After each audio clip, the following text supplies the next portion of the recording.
say, can you see by the dawn's early light? Bom dia para quem acordou com o Trump sendo presidente dos Estados Unidos, e isso traz consequências boas aqui para o Brasil. Nós vamos falar sobre isso porque o Trump, já no seu discurso inicial, disse que essa foi uma eleição sem precedentes. Por que, meus amigos? E por que Donald Trump diz que esta foi uma eleição sem precedentes para o mundo e para os Estados Unidos, né?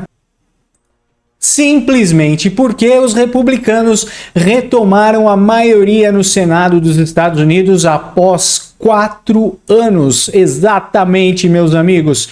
O Partido Republicano retomou o comando do Senado na madrugada desta quarta-feira, dia 6, e eles conseguiram chegar a 51 cadeiras. Os republicanos já possuíam 38 cadeiras no Senado que não estavam em disputa, mas com as 13 conquistas novas do Senado, chegaram à maioria dos 100 representantes. Por isso que Donald Trump diz que essa é uma super eleição, porque ele tem a maioria de cadeiras no Senado e também tem a maioria no Congresso. A maioria um pouco apertada, mas sim, ele tem a maioria de cadeiras no Congresso.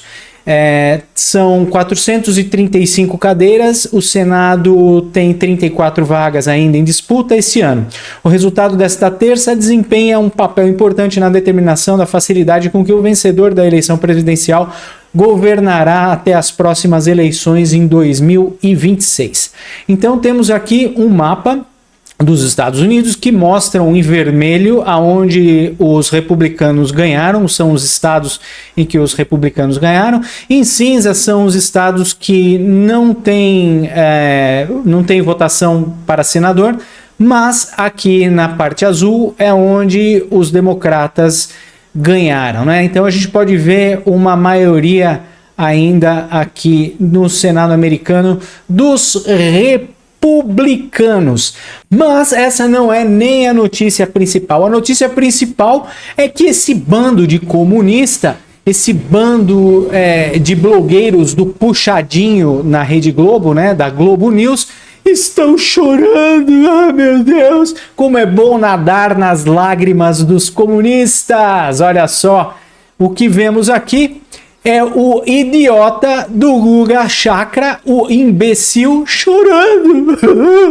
Meu Deus, eu vou vontade de chorar, que tristeza.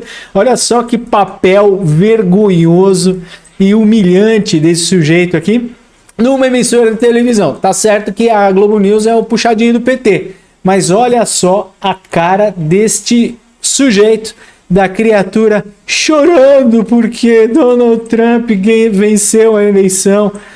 O capitalismo malvadão voltou a governar. Olha lá. Firme, querido. Fica firme. O negócio vai melhorar. Não pode ser piorar. O Caio, você não... Firme, querido. Fica firme. O negócio vai melhorar. Não pode ser piorar. O Caio, você não... Firme, querido. Fica firme. O negócio vai melhorar. O negócio vai melhorar. Boa. É vergonhoso, gente, é vergonhoso. Olha só o início da matéria aqui, ó. Vontade de chorar, mas... Tem que ter chorar? Não, tem que ter um pouco de extravasão. Fica firme, querido. Fica firme. O negócio vai melhorar. Não pode ser piorar.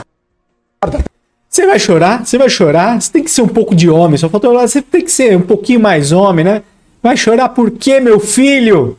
Vai melhorar, o mundo vai melhorar. E aqui a Castanhede aqui dá uma aula de racismo. Olha só o que esta véia fantasiada de tubo de mostarda falou. Olha aí. Tá 55 a 45 em relação à Câmara. 55% das mulheres votando em Câmara e 41% dos homens, e a proporção se inverte quando a gente fala do Donald Trump. Mas a grande questão que eu acho é que essa masculinidade tóxica tem muito a ver com o lema de campanha. Mano, masculinidade tóxica. Make America Great Again. Ou seja, é uma visão do passado.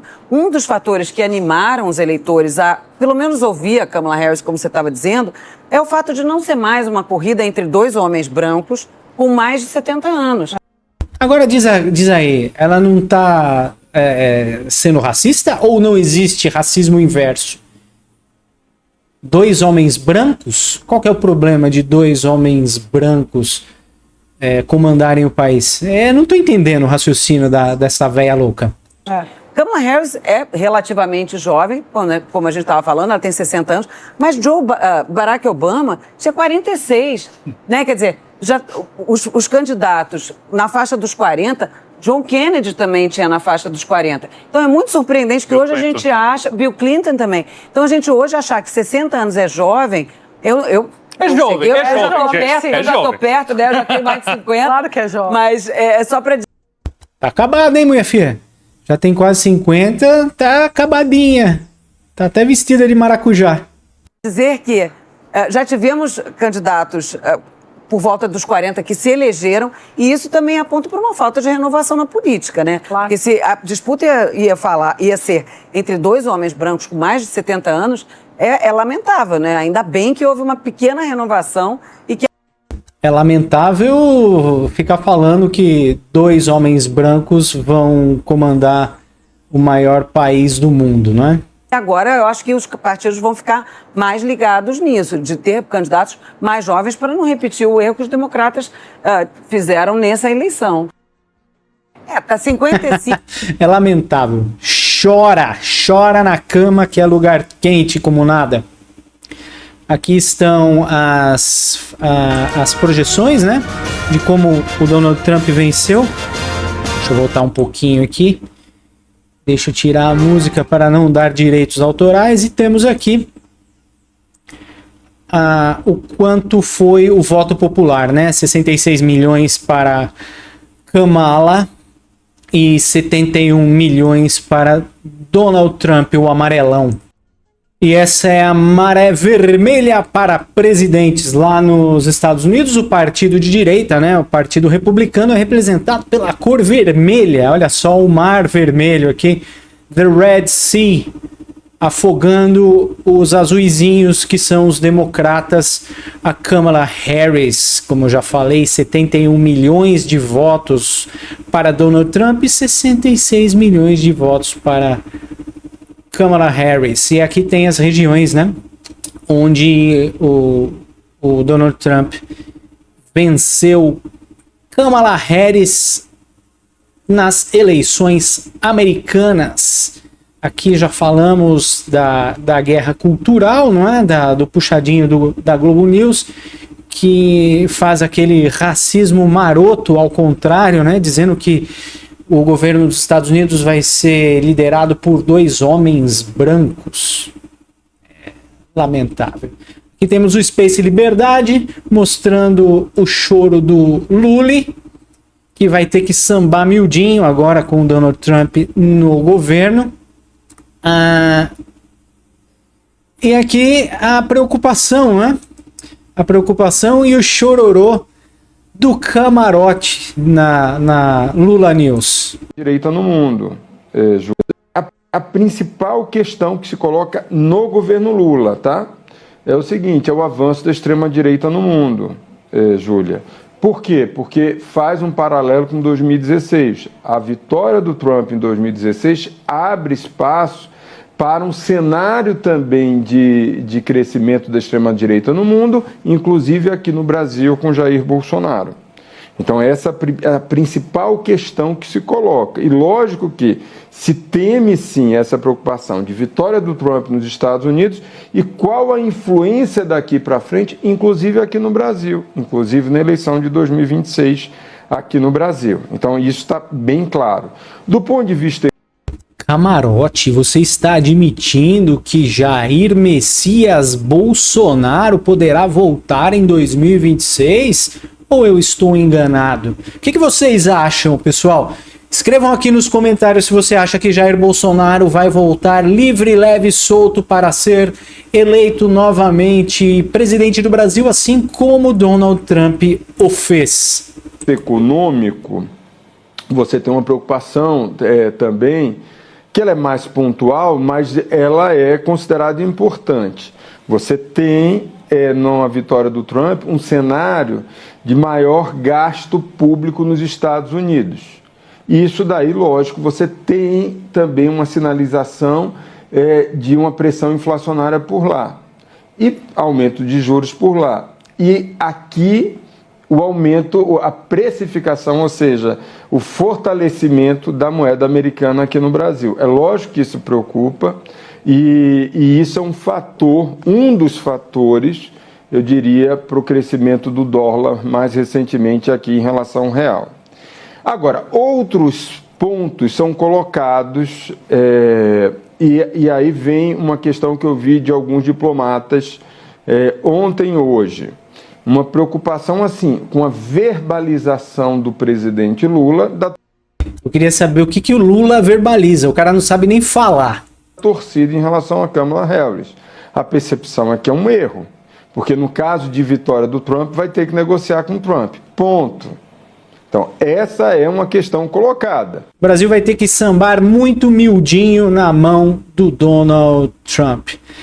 Aqui temos o nosso mito já parabenizando, não é? Donald Trump pela sua reeleição lá nos Estados Unidos.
E terminamos com o slogan do Donald Trump, né? O Make America Great Again, ou MAGA, que ele imprimia nos bonés lá na campanha presidencial, não é?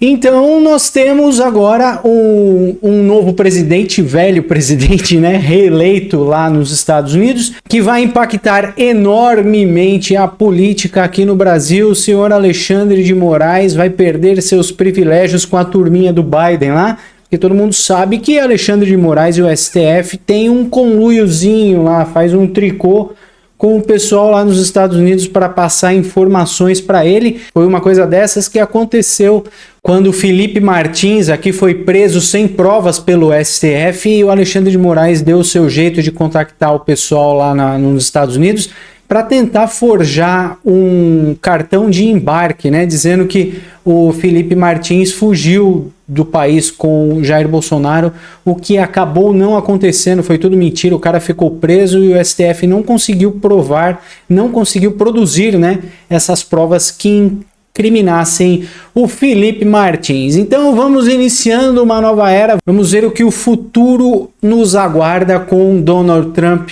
eleito lá nos Estados Unidos. Muito obrigado por ficar até o final deste vídeo. Não se esqueça de dar aquele joinha, de se inscrever no canal, porque você ajuda a divulgar esse vídeo para mais e mais pessoas. Muito obrigado pela sua companhia e até já!